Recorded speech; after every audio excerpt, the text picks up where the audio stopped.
All rise. Support court with Judge Vonda B is now in session. Judge, this is case number JVB1067, Daniel's case. All right, guys. This one starts with energy the moment Judge Vonda B walks in.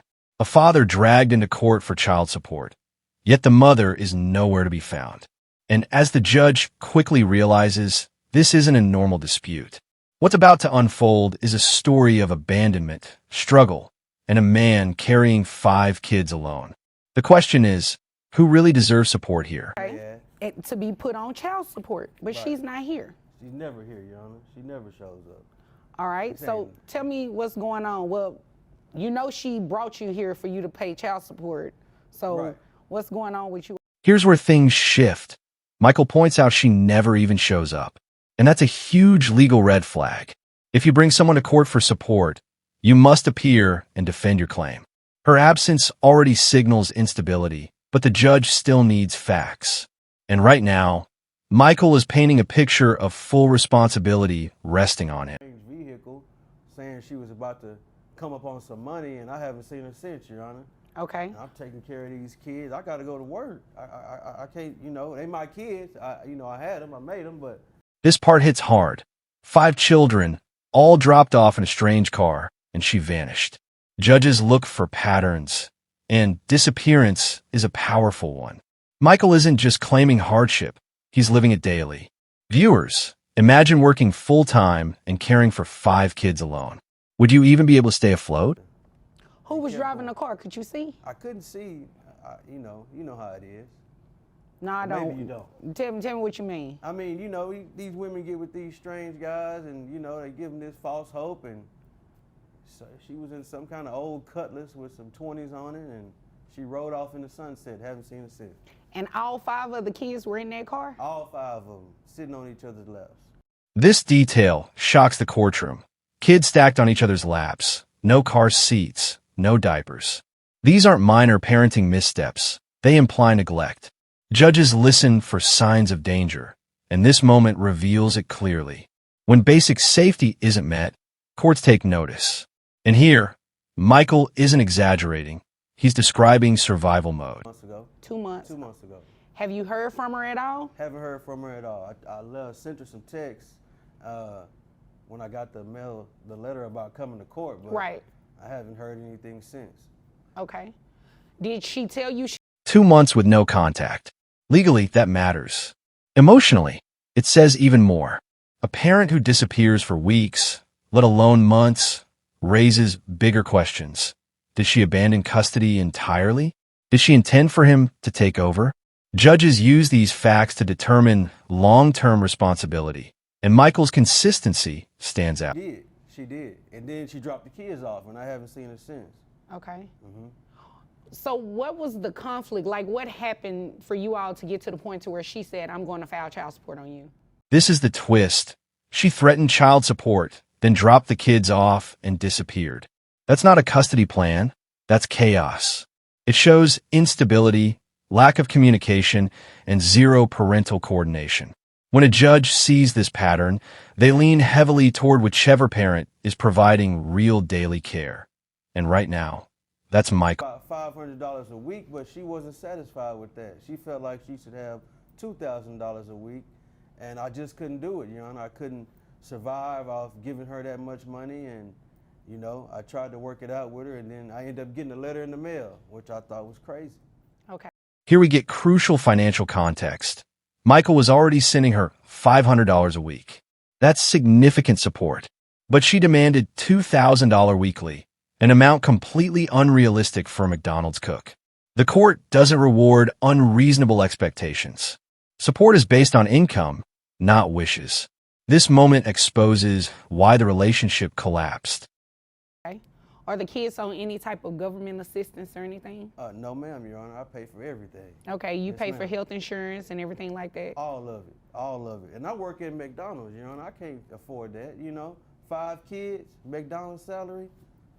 Notice how the judge zeroes in on government assistance and health insurance. These are foundational questions. If one parent is covering everything alone, the judge uses that to determine responsibility. Michael paying for 5 kids without help, while working a line job, speaks volumes. It shows commitment, not avoidance. At McDonald's, otherwise I'll put your cooking skills to the test. Oh, yes, ma'am. Yeah, but you cook other stuff, right? You can cook outside of Oh, yeah, what I you cook making. other stuff outside of work. Okay, all right.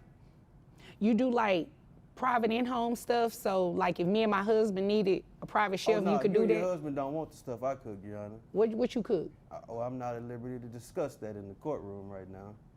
The tone shifts when the judge jokes about his cooking. But beneath the humor is something deeper, rapport. Judges don't laugh with defendants unless they see sincerity. And despite his hardship, Michael stays respectful and grounded. Emotional intelligence inside a courtroom often influences outcomes more than people realize. Okay, all right. So this is what we're going to do. We're going to go ahead and dismiss this case. I appreciate that. No I problem. left him in the car, so, I really do. This is the legal turning point. The judge dismisses the case. And that's huge. She's essentially saying, the person filing for child support has abandoned her position by abandoning the children. The court cannot order a man to pay support to someone who isn't even present and isn't providing care. It's a decisive, justified ruling. There's a dog watching the kids in the car. The dog watching. Is it like a German Shepherd? I have a German Shepherd. No, it's a poodle, but he's trained to watch the kids. So you left the poodle with the kids? Yeah, the kids, yeah. How old is the oldest child? 11. Well, I guess that's not too bad. How old is the youngest child? 2. Oh, okay. It's not too bad. Now comes the comedic but alarming moment. He left the kids outside with a poodle watching them. The judge's reaction says it all. While it sounds wild, she recognizes an 11-year-old and a trained dog aren't the worst scenario compared to what he described earlier. Still, it shows how desperate his day-to-day life has become while carrying everything alone. Get you out of here so you can go back and get with those kids, I okay? appreciate that, So Your Honor. we're going to dismiss this case. Now, And that's where the case ends. A father overwhelmed but trying, a mother missing without explanation, and a judge making the only ruling that makes sense. This wasn't a battle over money. It was a spotlight on responsibility. If this case stunned you too, drop your thoughts below, hit like, and subscribe for more courtroom drama just like this. All rise. Judge Vonda B court is now in session. Judge, this is case number JVB 1008, Bishop versus Sanchez. Thank you. You all may be seated. Okay, Mr. Bishop, Yes. you brought this case before the court. What's going on? Well, my girlfriend, Linda, she hasn't been. All right, guys, buckle up because this hearing goes from quiet to explosive in seconds.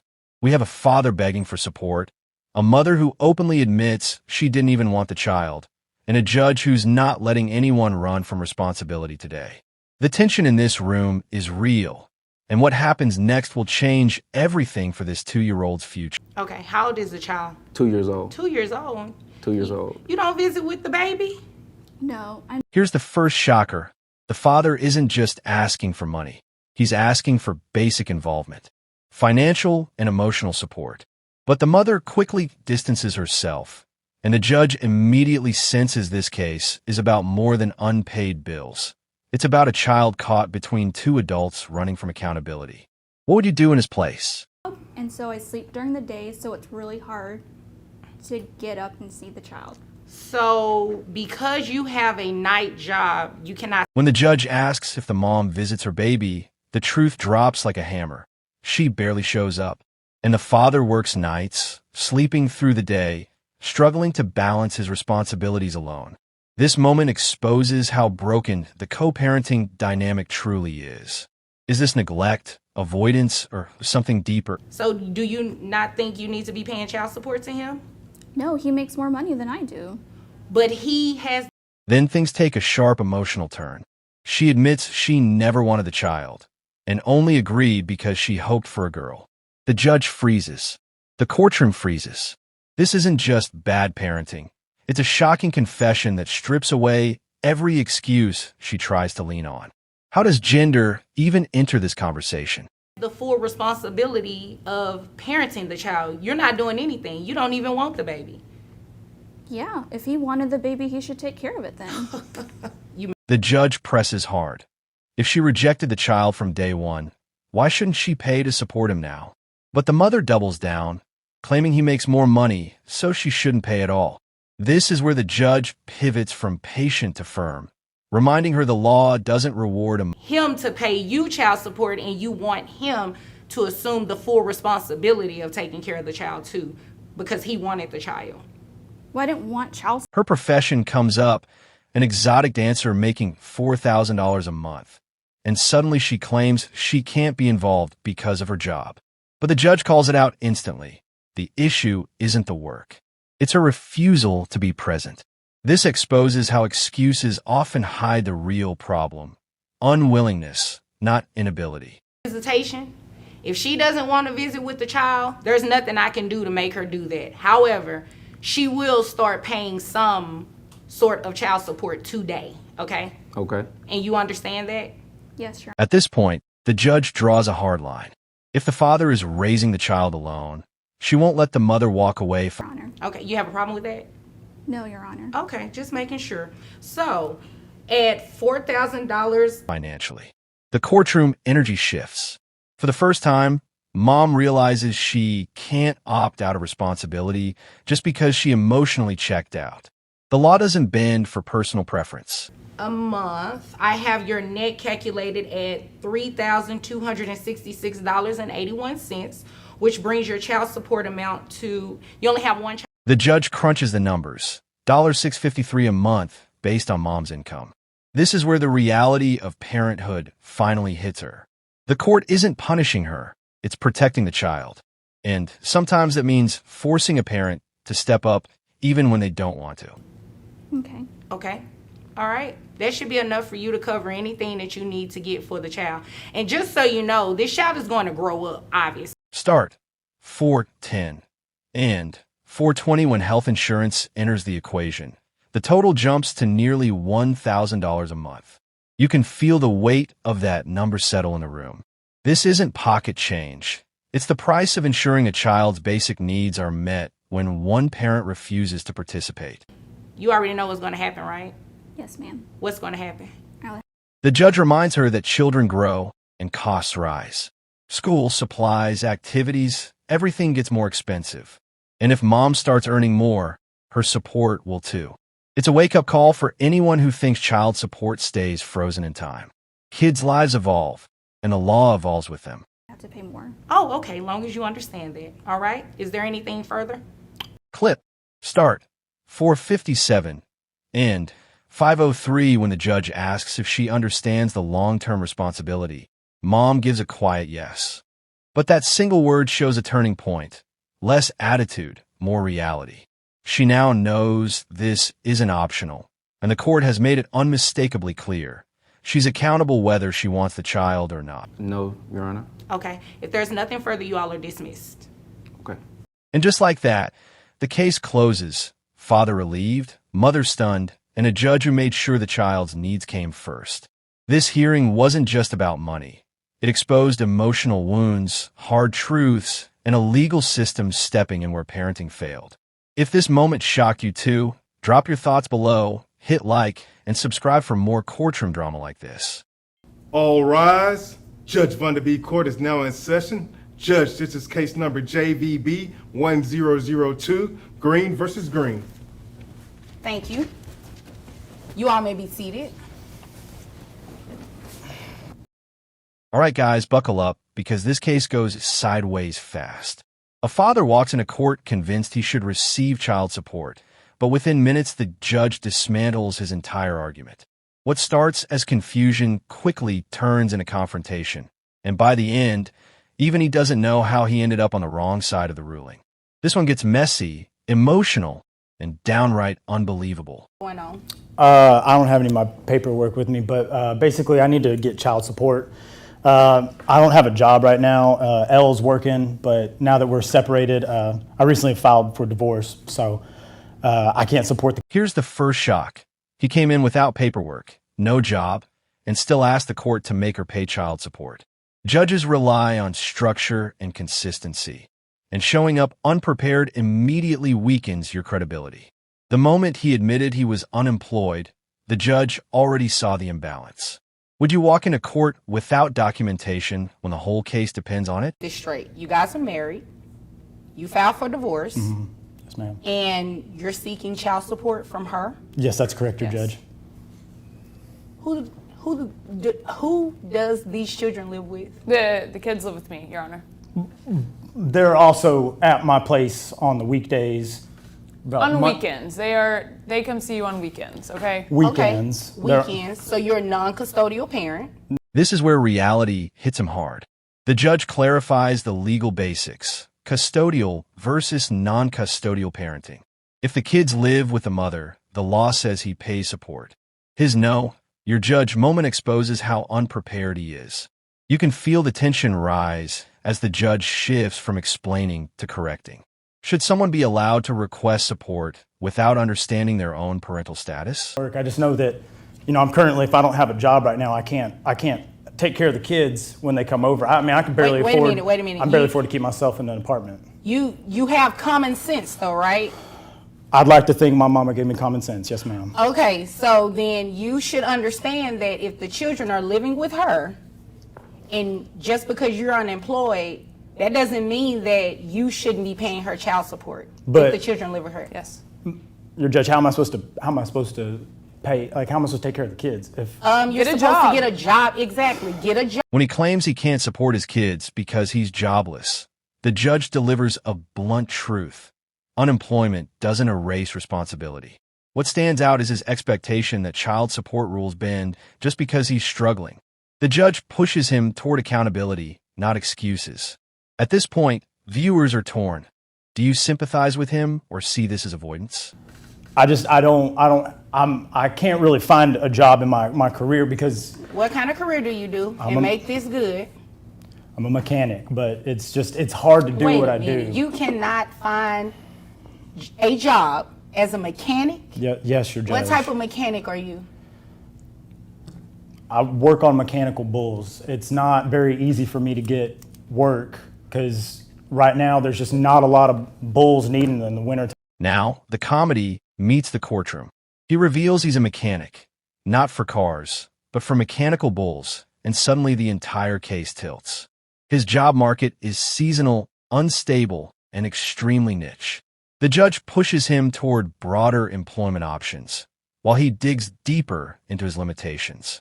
Is this genuine pride in his specialty, or just unwillingness to pivot for his family? Well, and I have to explain to her all the time that all mechanical items aren't the same. All right, like I can't just work on a car because I wasn't trained that way. I went to school. Like I don't have the Oh, opportunity. it's getting better. You went to school, so you have a skill set, right? Yes, ma'am. I went. So you can use it for something other than mechanical bulls, Yes, correct? like supporting your kids.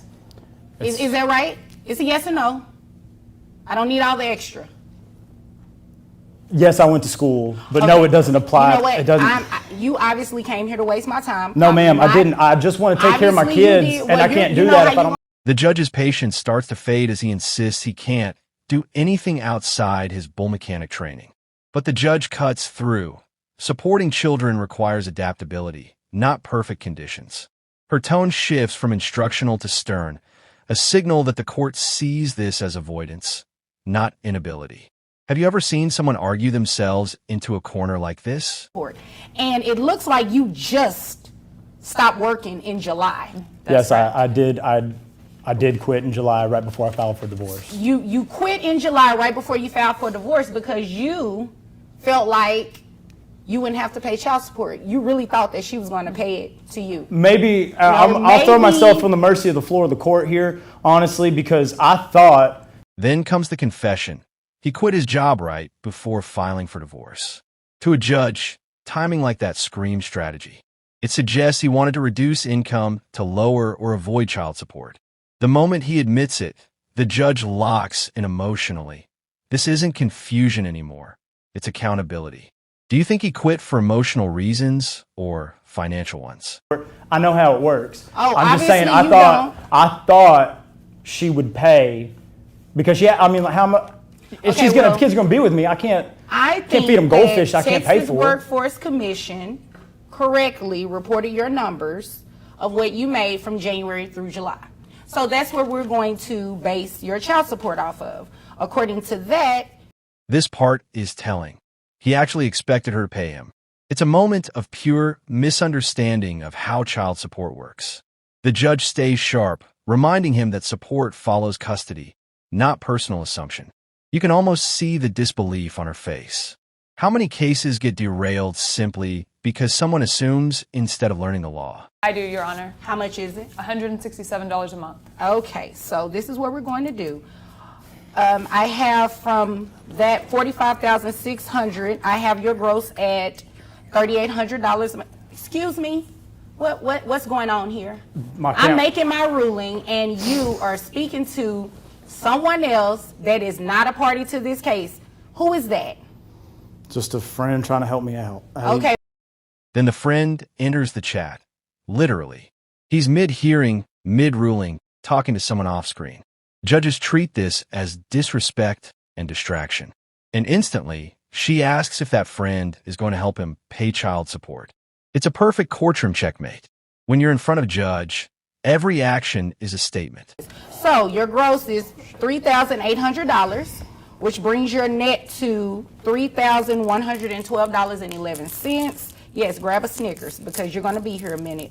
Health insurance reimbursement to mom is $167. So based on that, I have your total child support monthly obligation of $945. The judge breaks down the numbers, income, deductions, insurance, and delivers the final calculation, $945.03 per month. You can feel the weight of that moment hit him. He walked in expecting to get paid, and instead walked out owing nearly $1,000.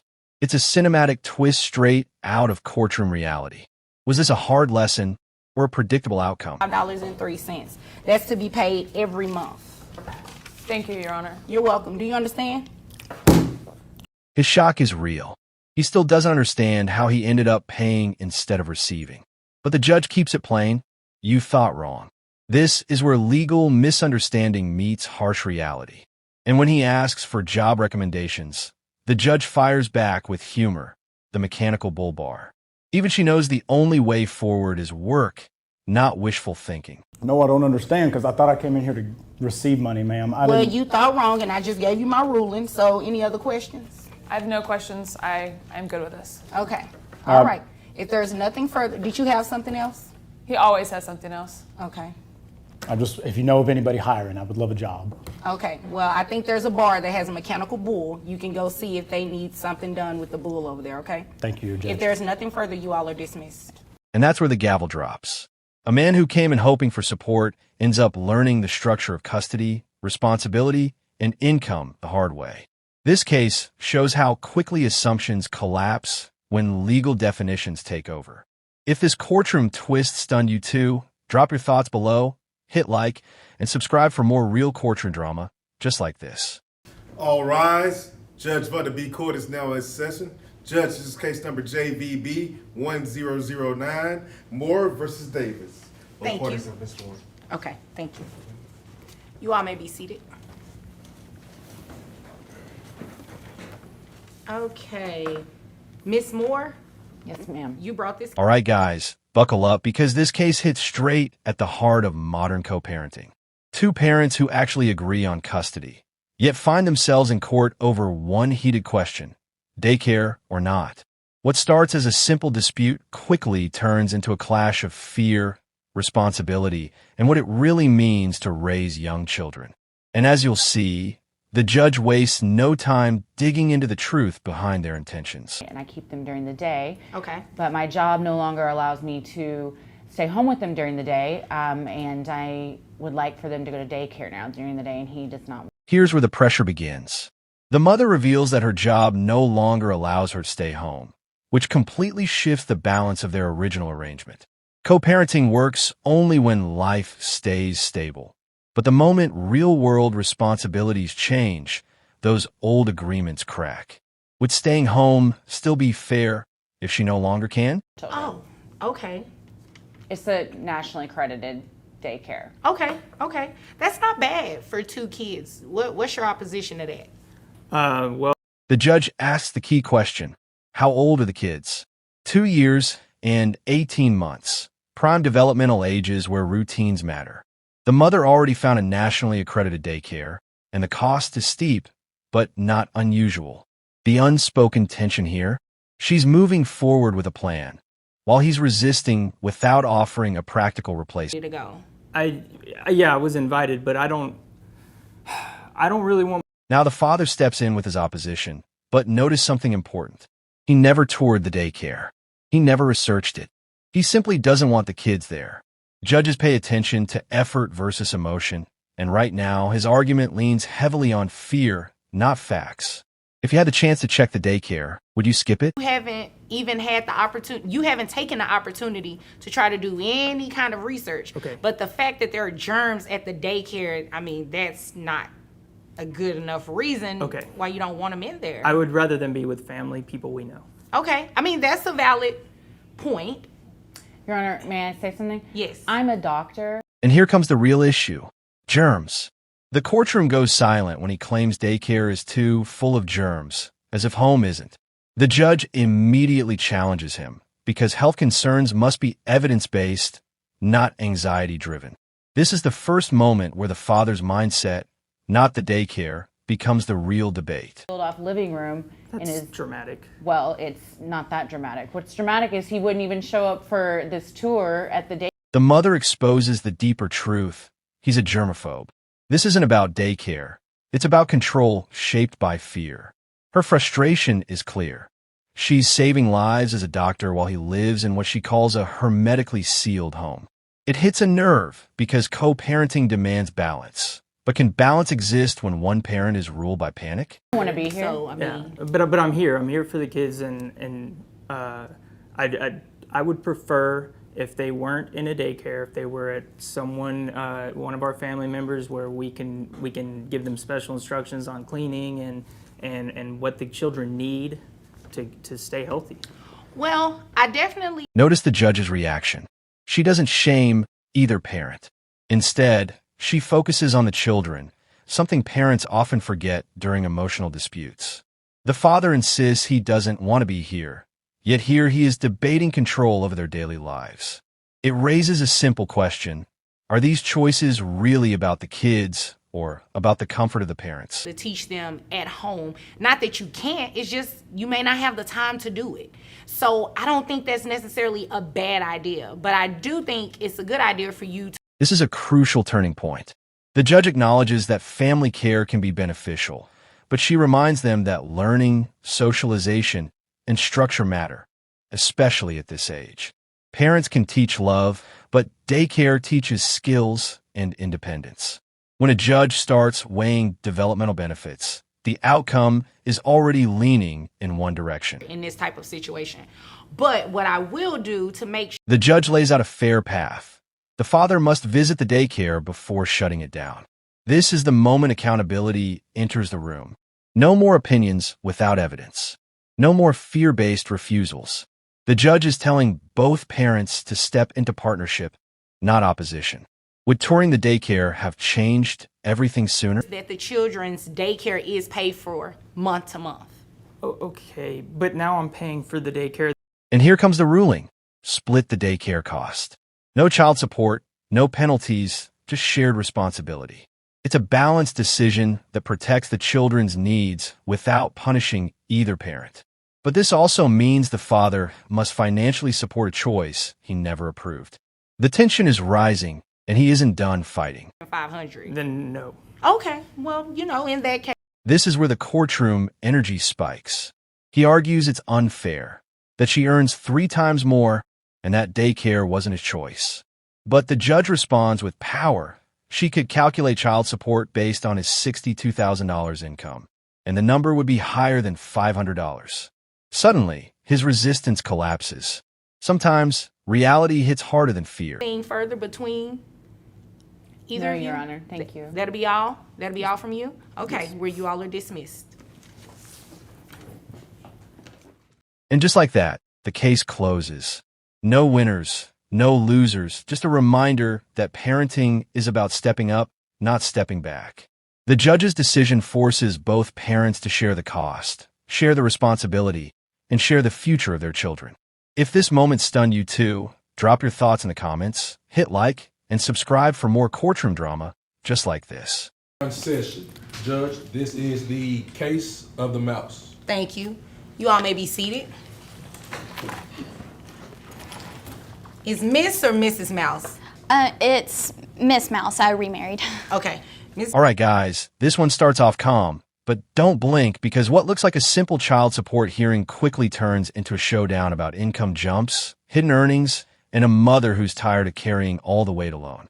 The tension builds fast as each side tries to shape the narrative. The question is, who's actually telling the full truth? Extra than what he previously stated, and Okay. so I would just like some help raising the kids. Okay, if he makes $20,000 more. Here, Miss Mouse drops her first big reveal. Her ex supposedly earns $20,000 more than he originally claimed. In child support court, income changes are everything. The judge immediately locks onto the inconsistency, signaling that today's decision could be drastically different. But is this extra income real or just frustration speaking? As to why you were bringing that up, because obviously if he went to jail, he served his time, and that's not relevant to any money, unless you're trying to, say that he got the $20,000 from wire money in prison or jail or whatever. I have no idea. Okay, so we're just going to leave that alone, okay? Yes. Okay, thank you. Is there anything else? This moment shows an important legal point. Jail history means nothing unless it directly affects income or evidence. The judge cuts straight through the emotion, reminding everyone that the courtroom doesn't deal in old mistakes. It deals in current facts. Still, why did you bring it up so quickly? Was it context or strategy? To start cheer, competitive cheer, which of course everyone knows is incredibly expensive, and our boy's about to start baseball, which is again expensive, Right. and I pay for everything, the food, the water, literally every single thing, and I believe every other person that yes. is in here probably pays the same thing. Of course, yes. Let's talk about the children. Yes, but I would just like a little bit more, since I know that he's making a little bit more. Okay, all right, sir.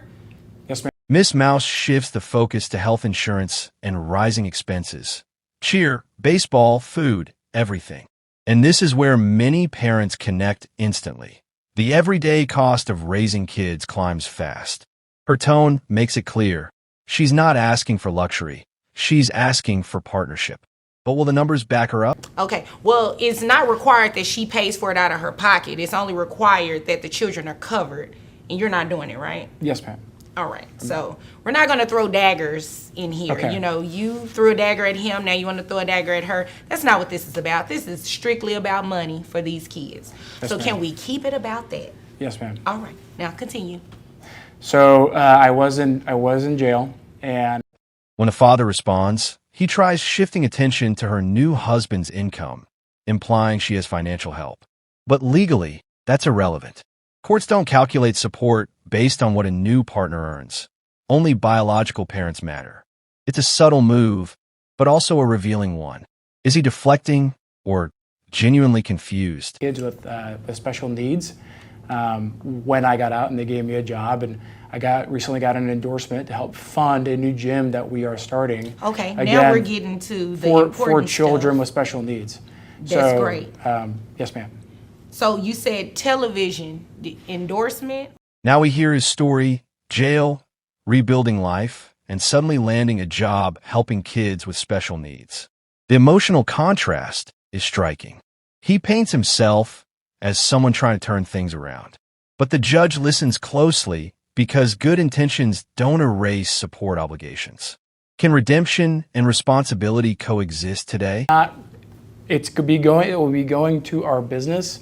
It will be an additional $22,000. All right. That, again, we hope to get new equipment and put in handicap ramps and Okay, special. you're saying a whole lot, not The endorsement deal changes everything. Even if the money goes into the business, child support law follows gross income, not excuses. The judge keeps pressing for clarity, which tells you she senses blurred lines. When income isn't fully transparent, the court digs deeper. Is he minimizing the earnings or just overwhelmed? right. Yes, ma'am. And although it has not started yet, it's getting ready to pretty soon, right? Yes, ma'am. So because of that, we're going to base your child support off of that. Here comes the breakthrough, $82,000 a year. That number immediately shifts the child support bracket. The judge calls it a nice little piece of money, signaling that the new calculation is inevitable. This is the turning point where the tone shifts from uncertain to decisive. Did he expect the amount to matter this much? Yes, ma'am. Did you come in here to play games with me? No, I did not, ma'am. Okay. So $82,500 is ma'am. what you make a year. Yes, correct? ma'am. Okay. Correct. So based on that, I have your gross at When the judge catches the missing $500, everything changes again. Courts take accuracy seriously because even small omissions affect obligation totals. Her reaction shows she's losing patience, especially when children are involved. Was this a simple mistake or a quiet attempt to soften the numbers? Viewers will have strong opinions here. you reimbursed to her. So when you add that to your monthly child support obligation, it comes down to a total obligation of $1,571.72. Okay? And ma'am, I think that will be more than enough to cover cheer competitions in baseball. And if it's not, I suggest you go do something else in increasing your income or whatever it is that you have to do. Of course. Okay? Do you all have any other questions or concerns for me before you leave here today? I think I'm okay. The final calculation lands hard, $1,571.72 per month. And since she carries the health insurance, he must reimburse her too. The judge's message is crystal clear. Child support must reflect real income, not comfortable numbers. This ruling ensures both kids' needs are met, from sports to daily essentials. Fair or too steep? My courtroom, you understand? Yes. Okay. If there's nothing further, you all will be dismissed. Thank you. The snarky smile changes the tone completely. Judges read body language carefully, and here, she sees disrespect. Miss Mouse thought she was being playful, but the judge interprets it as pettiness, something she refuses to tolerate in her courtroom. It's a reminder that attitude can shift a judge's perception faster than words. And just like that, the case ends with increased support, clarified responsibilities, and a subtle warning about courtroom decorum. Both parents walk away with obligations, financial for him, behavioral for her. This case shows how quickly facts, income, and attitude reshape a ruling. If this one stunned you too, drop your thoughts below, hit like, and subscribe for more courtroom drama just like this. All rise. Judge Vonda B court is now in session. Judge, this is case number JVB 1022, Cassidy case. Thank you. You're welcome. You all may be seated. All right, guys, buckle up because this case gets messy fast. Mr. Cassidy walks in like he's ready for war, dragging last year's drama right back into Judge Vonda B's courtroom. He's angry, emotional, and convinced he's being wronged. But as you'll see, the judge isn't here for excuses. She's here for facts. And today, Cassidy brought everything except those. That's the only way I know how to do it. Okay, go ahead. Well, if you remember how big a hag she was last time, and she's still making my life hell. She went back to the mammary clinic, working the pole, and she's making a lot of money now. Here's where things heat up. Cassidy starts insulting his ex, throwing wild accusations, and acting like her job is a legal argument. This is classic misdirection, focusing on drama instead of responsibility. The judge, meanwhile, stays locked on the real issue. Child support is for the child, not the breakup, not the boyfriend, and definitely not Cassidy's hurt feelings. My memory serves me right. You legally adopted him. He's your son. Well, I don't know how legal it was, but so what? Okay. What is it that I can do for you, Mr. Cassidy? Well, I'd like to not pay you. This moment shows why courtroom patience is limited. Cassidy casually says he doesn't know how legal the adoption was, forgetting that once you adopt a child, your responsibility becomes permanent. No take-backs, no mood swings. The judge immediately grounds him. He's your son. Legally, the conversation ends right there. She's making a lot of money now, and probably more than I'm making. And she went back to work, and she's gone through 2 or 3 men just since last year. And now she's making my... Cassidy tries to pivot again, bringing up her new boyfriend, her lifestyle, even her clothes. None of that matters in child support law. Judges don't calculate payments based on who someone is dating. They look at income, need, and responsibility. Cassidy's entire arguments so far, zero legal weight, just emotional noise. The reason you want to get off child support, because I don't think it has anything to do with this cowboy that you're describing. Well, she's making a lot of money now. Okay, so what does that have to do with what you pay in child support? She doesn't need my money anymore, and she's got old camel toes helping her out. And where is Miss Cassidy anyway? The judge gives him one last chance. Give me a legal reason. And he still can't. He keeps circling back to her income without providing paperwork, evidence, or documentation. In family court, feelings don't get you far. Proof does. This is where Cassidy's case starts collapsing right under him. You're poor. I'm poor. You were not poor within the last year that you came here. So what has occurred, Mr. Cassidy? Cassidy's shift to his own finances, crop failure, too much rain. Even if true, none of it matters without actual documentation. Judges require tax returns, income statements, or farm loss reports.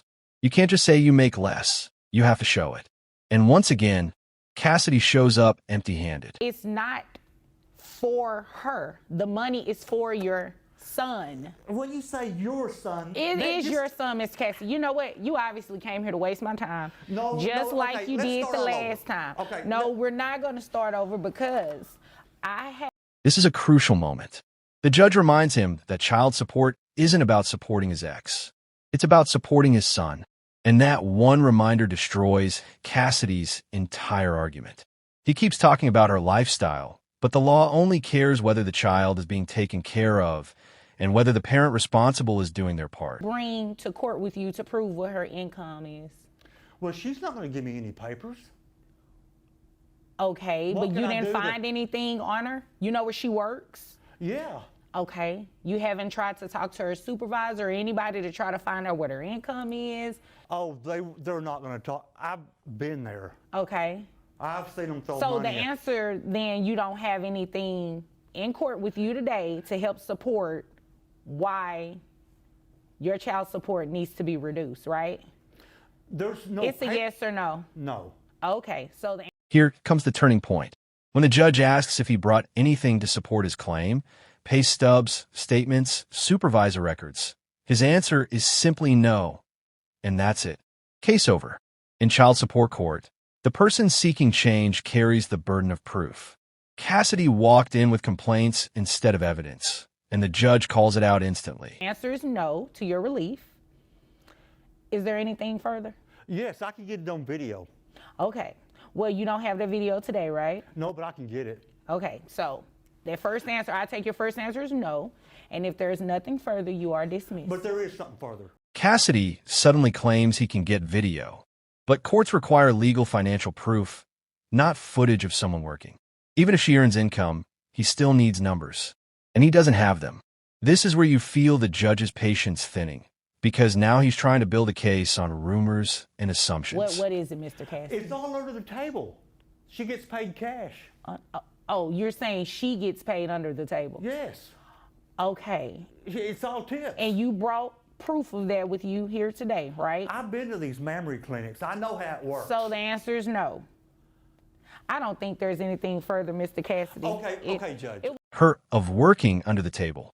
But again, no documents, no witnesses, no pay history. Courts can only act on verified evidence, not speculation.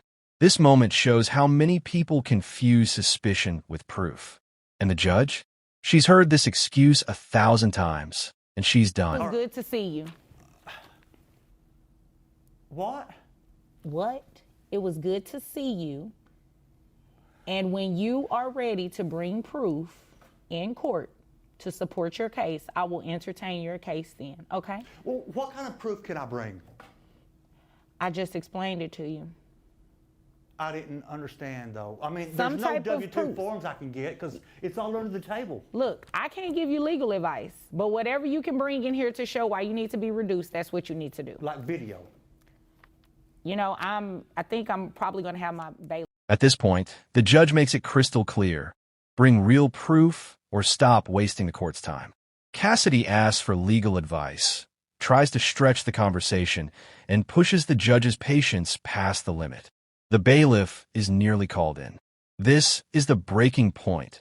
Cassidy's emotional frustration meets courtroom reality. Then I can maybe get it reduced. It's possible, depending on what that video is. Well, it's going to be her up there on stage having money thrown at her. Okay. Well, we'll have to review it once you get it, okay? If there's nothing further, again, you are dismissed. Are you sure you just won't reduce it? And there it is. Cassidy takes one last shot at getting a reduction, and the judge shuts it down instantly. No proof, no change. If anything, she gives him one final roadmap. Bring solid evidence or don't bring the case back at all. This is what happens when emotion meets the law. If this case stunned you too, drop your thoughts below, hit like, and subscribe for more courtroom drama like this. How much am I looking to be paying per month? $2,969 a month. But that's a break because you say. All right, guys, buckle up because this case explodes with tension from the very first moment. A missing father, a mountain of excuses, and a mother who walked into court armed with receipts. Literally. Today, Judge Vonda B faces a situation where one parent is claiming hardship while living a lifestyle that tells a very different story. And trust me, the truth is quick. Excuse me. I know you're still soft on her, but I'm talking to you right now, all right? So, did you have access to health insurance that would be cheaper than $250 a month?